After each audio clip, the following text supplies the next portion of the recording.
Hello বন্ধুরা, আসসালামু আলাইকুম। ড্রিম কিচেনে আপনাদের স্বাগতম। আজকে আমি বানিয়ে দেখাবো গজা। তো গজা বানাতে গেলে কি কি লাগবে? গজা খেতে বিশাল মজা, তাই আজকে আমি গজা বানিয়ে দেখাবো। স্বাদ মতো লবণ দিয়ে দিলাম, দিয়ে তারপরে একটু বেকিং পাউডার দেব। বেকিং পাউডার দেওয়ার পরে তারপরে লগে 3 চামচ সয়াবিন তেল দিয়ে দেবো, সাদা তেল দিয়ে ভালো করে মেখে নেব, সুন্দর করে মেখে নেব। এভাবে দিয়ে ওই শুকনো উপকরণগুলো দিয়ে এই আটাটা সুন্দর করে মেখে নেব। যখন হাতে মুঠোর ভিতরে আটা চলে আসবে তখন মাখানো বাদ দেব, দিয়ে তারপরে হলো পানি দিয়ে আটাটা ভালো করে মেখে নেব সুন্দর করে। তেল দিয়ে সুন্দর করে ময়ান করে নেব। তেলটা দিলে আটাটার যে আঠার মতো হয়ে থাকে ওইটা থাকে না, আঠাটা ছেড়ে দেয়, তাহলে বেলতে সুবিধা হয়, না হলে বেলা যায় না, রবারের মতো হয়ে আসে। আর তেলটা দিলে এই জিনিসটা হয় না, এই জন্যে তেল দিয়ে ছেনা লাগবে। ওই দেখেন, এই যে দেখেন মুঠির ভিতরে যে মুঠ করলি মুঠ হয়ে যাচ্ছে, এখন ছেনা হয়ে গেছে, ময়ান দেওয়া হয়ে গেছে, এখন পানি দিতে হবে। পানি দিয়ে সুন্দর করে ছেনে নেব, এভাবে ভালো করে মেখে নেব, নিয়ে তারপরে যাব বানাতে। এভাবে আপনারা মেখে খেয়ে দেখবেন, পুরোনো দিনের গজা, খাইতে ভারী মজা। এবার ময়ানটা হয়ে গেল আমার, এই ময়ানটা এখনও 10 মিনিটের জন্য রেখে দেবো। এইবার আমি লেচি কেটে নিয়েছি, আটা ছেনে নিয়ে সাইডে লেচি আছে, তাই একটা লেচি এখন বেলে নিচ্ছি। বেলার পরে সুন্দর করে কেটে নেব, কেটে নিয়ে তারপরে তেলে ভাজবো। তো এইভাবে আপনারা ভাইজে দেখবেন কত সুন্দর লাগে, পুরোনো দিনের গজা, খাইতে ভারী মজা। এই গজাটা ইসির গুড় দিয়ে বানালেই বেশি ভালো হয়, কুশের গুড় দিয়ে। আর ওই যে চিনি দিয়ে বানালে ওরকম কুশের গুড়ির ভেতরও ওই রকম স্বাদ হয় না।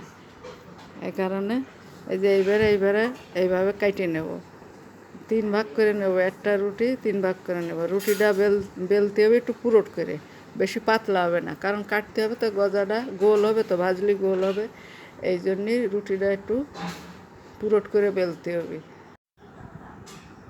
এইভাবে সুন্দর করে কেটে নিতে হবে, এক এক করে সবগুলো রুটি আমি এভাবে কেটে নেব। ছুরির আগা দিয়ে, ধারালো ছুরি দিয়ে কাটতে হবে, যাতে কোনো না হয়, একা বাঁকা না হয়, সুন্দর হবে। এভাবে সুন্দর করে কেটে নিতে হবে। সবগুলো এইভাবে কেটে নিতে হবে। কাটা হয়ে গেছে, এখন নিয়ে যাবে চুলোয় ভাজতে। আর দুটো আছে, ওই দুটো কেটে নিয়ে চুলোয় ভাজতে যাব। চুলায় চলে এসেছি, তেলটা দিয়ে দিছি। তেলটা দিয়ে একটু তেলটা গরম হতে হবে, গরম হলে তারপরে হালকা গরম হতে হবে, গরম হয়ে গেলে দিয়ে দেবো আস্তে আস্তে সবগুলো গজা দিয়ে দেবো। প্লেট বেড়ে কেটে রাখিছি, এখন সবগুলো গজা দিয়ে দেবো, একে একে সবগুলো দিয়ে দেবো। দিয়ে এইভাবে ভাজতে হবে, সুন্দর করে মচমচে করে ভাজতে হবে, ভেজে নিতে হবে। ভাজা হয়ে গেছে, এখন আমি উঠিয়ে নেব।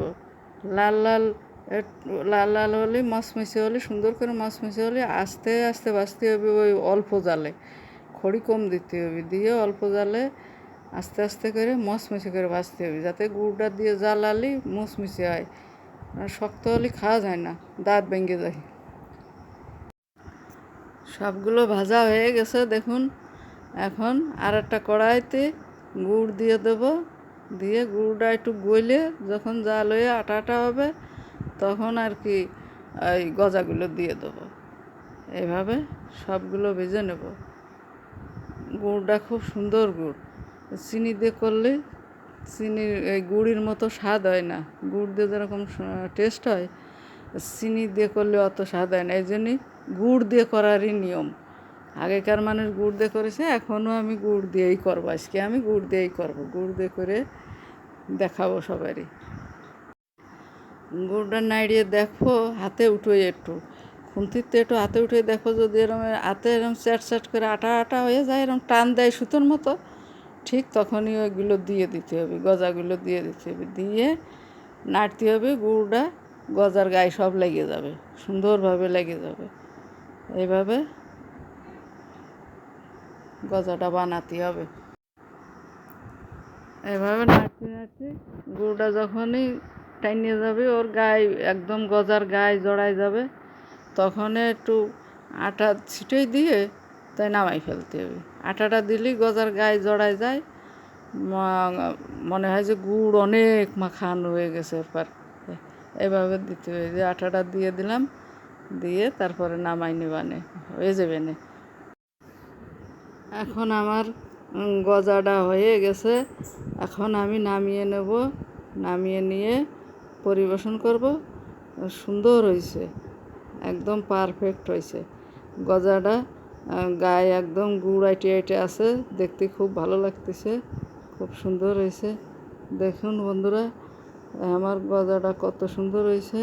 এই গজাটা বাচ্চারাও পছন্দ করে, বুড়ো যাদের দাঁত আছে তারা সবাই পছন্দ করে গজাটা। তাই গজাটা ওই দেখেন কি সুন্দর মুচমুচে হয়েছে। বন্ধুরা, আমার রেসিপিটা যদি ভালো লেগে থাকে, আপনারা সাবস্ক্রাইব, কমেন্ট, শেয়ার করে দেবেন। আজকের মতো এখানেই বিদায় নিচ্ছি, পরবর্তীতে অন্য রেসিপি নিয়ে হাজির হবে। আপনারা সবাই ভালো থাকেন, সুস্থ থাকেন। আসসালামু আলাইকুম, আল্লাহ হাফেজ।